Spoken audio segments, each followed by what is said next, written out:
একটার পর একটা আগুনে যেন জ্বলছে বাংলাদেশ। মিরপুর, চট্টগ্রাম, শাহজালাল বিমানবন্দর সব জায়গায় আগুনের দাহ যেন এখন নিত্যদিনের খবর।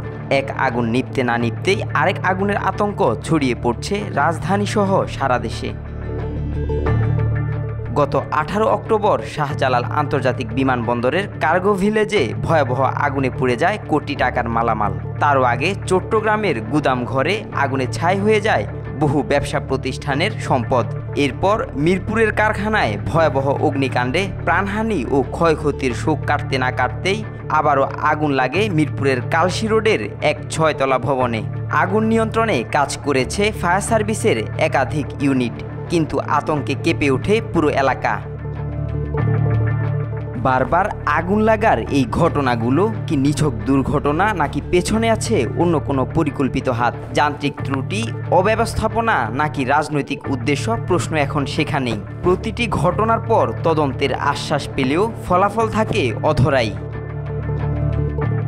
যখন রাজধানী থেকে চট্টগ্রাম পর্যন্ত একের পর এক ভবন জ্বলে যায়, তখন সাধারণ মানুষের মনে জাগে একটাই প্রশ্ন, আর এর পেছনে কি সত্যি কোনো রাজনৈতিক হাত রয়েছে কিনা? আব্দুল্লাহ আল নোমান, আজকাল।